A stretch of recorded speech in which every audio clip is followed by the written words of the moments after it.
വിദ്യാർത്ഥികളുടെ പ്രത്യേക ശ്രദ്ധയ്ക്ക് പല വിദ്യാർത്ഥികളും പലപ്പോഴായി ചോദിക്കുന്ന ഒരു സംശയമാണ് 2019 അഡ്മിഷന് മുമ്പ് അഡ്മിഷൻ എടുത്ത വിദ്യാർത്ഥികൾക്ക് ഇനി എപ്പോഴാണ് പരീക്ഷകൾ ഉണ്ടാവുക എന്ന്. കാലിക്കറ്റ് യൂണിവേഴ്സിറ്റി ഇപ്പോൾ ഇറക്കുന്ന നോട്ടിഫിക്കേഷൻ, പ്രത്യേകിച്ച് എക്സാം നോട്ടിഫിക്കേഷൻ, അതിപ്പോൾ ഓഡ് സെമസ്റ്റർ ആണെങ്കിലും ഈവൻ സെമസ്റ്റർ ആണെങ്കിലും 2019 മുതലുള്ള അഡ്മിഷനുള്ള വിദ്യാർത്ഥികൾക്കാണ് പരീക്ഷകൾ എഴുതാൻ സാധിക്കുകയുള്ളൂ.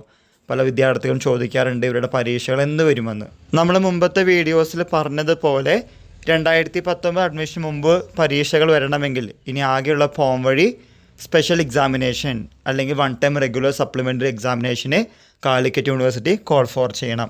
ഇത് എന്ന് വരുമെന്ന് ചോദിക്കുകയാണെങ്കിൽ കൃത്യമായിട്ടോ സ്പഷ്ടമായിട്ടോ നമുക്ക് പറയാൻ സാധിക്കില്ല.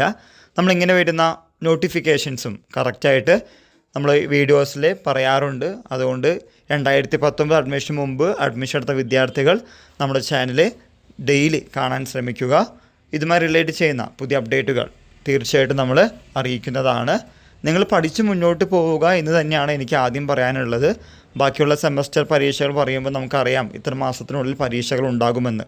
എന്നാൽ 2019 അഡ്മിഷന് മുമ്പ് അഡ്മിഷൻ എടുത്ത വിദ്യാർത്ഥികൾക്ക് 1 ടൈം റെഗുലർ സപ്ലിമെൻ്ററി എക്സാമിനേഷനോ സ്പെഷ്യൽ എക്സാമിനേഷനോ എന്ന് വരുമെന്ന് മുൻകൂട്ടി പറയാൻ സാധിക്കുകയില്ല. അതുകൊണ്ടാണ് നിങ്ങൾ ഏത് സെമസ്റ്ററിലാണ് പോയിട്ടുണ്ടെങ്കിൽ അത് ആ സെമസ്റ്ററിൻ്റെ സബ്ജക്റ്റ് പഠിച്ച് മുന്നോട്ട് പോവുക. ഓരോ സെമസ്റ്റർ പരീക്ഷ നടക്കുന്ന പോലെ അത്ര എളുപ്പമുള്ള കാര്യമല്ല സ്പെഷ്യൽ സപ്ലിമെൻ്ററി എക്സാമിനേഷനൊക്കെ.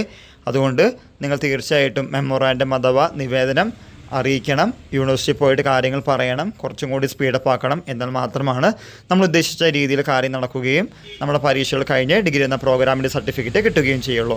ഇക്കാര്യങ്ങൾ മനസ്സിലാക്കി മുന്നോട്ട് പോവുക. ഇതുമായി റിലേറ്റ് ചെയ്യുന്ന പുതിയ അപ്ഡേറ്റുകൾ കിട്ടുന്നവർക്ക് നിങ്ങളുടെ മുമ്പിൽ ഷെയർ ചെയ്യുന്നതാണ്. എല്ലാവർക്കും ഒരിക്കൽ കൂടി നന്ദി, നമസ്കാരം.